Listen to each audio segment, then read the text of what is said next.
ఈ వీడియో చాలా important learning అవుతుంది బిగినర్స్ కి అండ్ ఎక్స్పీరియన్స్ ట్రేడర్స్ కి ఎవరైతే ఆపర్చునిటీ గురించి వెయిట్ చేస్తున్నారో మంచి ఇన్వెస్ట్మెంట్ కానీ ట్రేడింగ్ ఆపర్చునిటీ గురించి this is the time. So ఈ వీడియో గురించి మనం ఫ్యూచర్ లో 100% కొన్ని ఇయర్స్ తర్వాత పక్కా మాట్లాడుకుంటాము. సో ఈ వీడియోని లాస్ట్ వరకు చూడండి. ఈ వీడియోలో చాలా ఇంపార్టెంట్ లెర్నింగ్స్ ఉంటాయి. ఒక పొలిటికల్ సిచ్యువేషన్, ఒక కంట్రీ గ్లోబల్ లెవెల్లో ఎంత ఇంపాక్ట్ చేస్తుందో ఈ వీడియోలో మీకు క్లారిటీ వస్తుంది. Stock market and investment related content గురించి క్లియర్ గా అర్థం చేసుకుందాం అనుకుంటే తెలుగులో marketing is the right channel. Subscribe చేసుకున్న వాళ్ళు సబ్స్క్రైబ్ చేసుకోండి అండ్ బెల్ ఐకాన్ క్లిక్ చేయండి.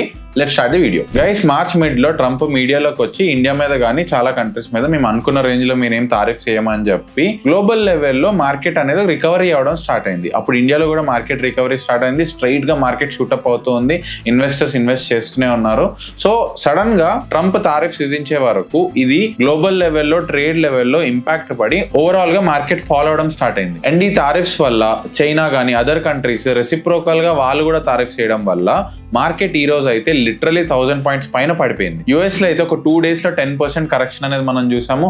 ఓవరాల్ గా రీసెంట్ హై నుంచి కంపేర్ చేసుకుంటే ఒక 15% కరెక్షన్ చూసాము. లిటరలీ యూఎస్ స్టాక్ మార్కెట్స్ అనేవి చాలా హ్యూజ్, కొన్ని లక్షల కోట్ల ఆవిరైపోయాయి. సో ఇక్కడ ఏం సిచ్యువేషన్ జరుగుతుంది, దీనిలో అడ్వాంటేజ్ ఏంటి, ఈ వీడియో ఎందుకు ఇంపార్టెంట్ అన్నాను సో ఇప్పుడు మీకు క్లియర్ గా ఎక్స్ప్లెయిన్ చేస్తాను. జాగ్రత్తగా వినండి. ఫస్ట్, ట్రంప్ గవర్నమెంట్ కానీ ఇప్పుడు వరకు ఏ ప్రెసిడెంట్ కానీ ఏ గవర్నమెంట్ చేయని విధంగా ఒక ప్లాన్డ్ రెసిషన్ మార్కెట్ లోకి తీసుకొస్తున్నారు. ఇప్పుడు ఇది ఎలా అంటే, ఫస్ట్ వాళ్ళే మార్కెట్ బాగుంటుంది, ఫెడ్ రేట్స్ గురించి అన్నిటి గురించి పాజిటివ్ గా మాట్లాడి వాళ్ళకి ఏదైతే $7 trillion అప్పు ఉందో దాన్ని తగ్గించుకోవడానికి బాండ్స్ అని కొన్ని ఉంటాయి.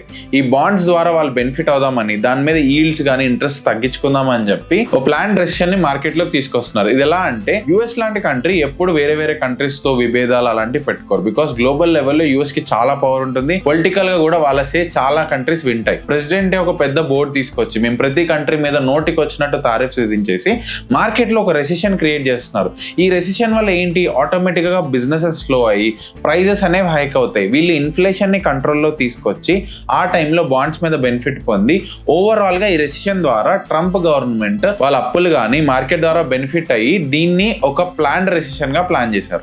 సింపుల్ గా ఎక్స్ప్లెయిన్ చేస్తాను. ఇప్పుడు ఒక పర్సన్ ఉన్నాడు, తన బిజినెస్ లో లాస్ అయిపోయాడు, తనకు అర్థం అయిపోయింది తన ఫినాన్షియల్ క్రంబుల్ లోకి వెళ్ళబోతున్నాడు అని చెప్పి తను ఏం చేశాడు, ఆ లాస్ ద్వారా డిప్రెస్ అవ్వకుండా దాన్ని ప్లాన్డ్ గా దాన్ని అడ్వాంటేజ్ తీసుకొని దాన్ని ప్రాఫిట్ లో కన్వర్ట్ చేసే ప్లాన్ నే ఇప్పుడు మీకు ఇండివిజువల్ గా ఎలా అయితే ఎక్స్ప్లెయిన్ చేశానో ఇప్పుడు యూఎస్ అదే ప్లాన్ చేయబోతుంది. సో దీనివల్ల మనకేంటి సార్, మన పోర్ట్ఫోలియోస్ పడిపోతున్నాయి, మనం చాలా లాస్ లో అవుతున్నాం. రెసిషన్ ప్లాన్ రెసిషన్ అవ్వని లేదంటే నార్మల్ రెసిషన్ అవ్వని, రెసిషన్ లో దొరికే ఆపర్చునిటీస్ మళ్ళీ దొరకవు. ఇంకొక 5-10 years తర్వాత మళ్ళీ మనము ఆ రెసిషన్ లో ఉన్న ప్రైజెస్ వస్తే బాగుండు అని చాలా మంది అనుకుంటారు. ఇప్పుడున్న చాలా మంది ఇన్వెస్టర్స్ మీరు ఉన్నారు. కోవిడ్ టైంలో మీకు పాసిబిలిటీ ఉంటే మీరు ఇన్వెస్ట్ చేస్తారా లేదా, మీ పోర్ట్ఫోలియోస్ ఎంత గ్రీన్ అయి ఉంటే ఆలోచించండి. 2008 క్రాష్ పాసిబిలిటీ ఆ ప్రైజెస్ మీకు దొరికితే మీరు ఇన్వెస్ట్ చేస్తారా లేదా చెప్పండి.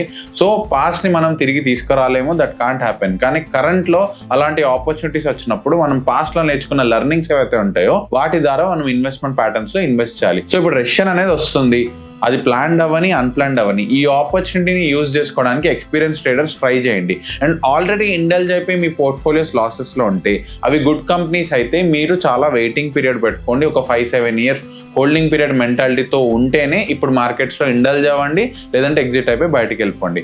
ఎవరికైనా నేను చెప్పేది ఒక single point, long term focused ఉన్న వాళ్ళే, ఎవరైతే ఆల్రెడీ మార్కెట్ లో ఇన్వాల్వ్ అయిన ట్రేడర్స్ కానీ ఇన్వెస్టర్స్ కానీ మీకు ఒక long term focus 5 years 7 years above plan ఉంటేనే మార్కెట్ లో ఇండల్జ్ అవ్వండి, లేకపోతే అసలు ఇండల్జ్ అవ్వకండి. మీకు ఆ ప్లాన్ ఉండి ఆ పేషెన్స్ తో ప్రాపర్ నాలెడ్జ్ తో మీరు ట్రేడ్ ఆర్ ఇన్వెస్ట్ చేస్తే డెఫినెట్ గా 1000% మీరు అనుకున్న టార్గెట్స్ కి రీచ్ అవుతారు. మీరు ఏది 1000 కోట్లు 1,00,000 కోట్లు సంపాదించేస్తారని నేనేం చెప్పట్లేదు, కానీ ఒక reasonable return better than real estate కానీ any other field you can get it over here. And beginners మీకు ఒక సజెషన్ ఏంటి అంటే, మార్కెట్ పాజిటివ్ గా ఉన్నప్పుడు నేర్చుకోవడానికి ఏమి ఉండదు. మార్కెట్ లో మనీ పంప్ అవుతూనే ఉంటుంది, మార్కెట్ లో అన్ని హై అవుతుంటాయి ప్రైజెస్, అంతా గ్రీన్ గా ఉన్నప్పుడు మనం ఏం నేర్చుకోలేం.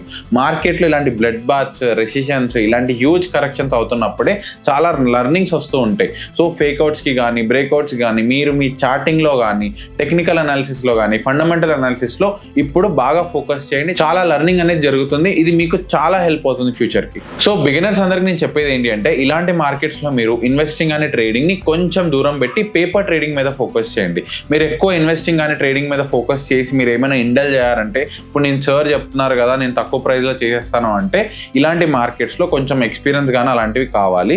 మీరు ఇండల్జ్ అయ్యి మీకు ఏమైనా లాసెస్ అయితే you can't take it. So ఇది మీకు అబ్జర్వేషన్ లాగా లెర్నింగ్ మీద ఫోకస్ చేయండి అండ్ పేపర్ ట్రేడింగ్ మీద ఎక్కువ చేయండి నేను చెప్తున్నట్టు. గైస్ మీరు వీడియోని ఇక్కడ వరకు చూసారంటే నా వీడియోస్ మీకు నచ్చుతున్నట్టే please do like and share to your friends.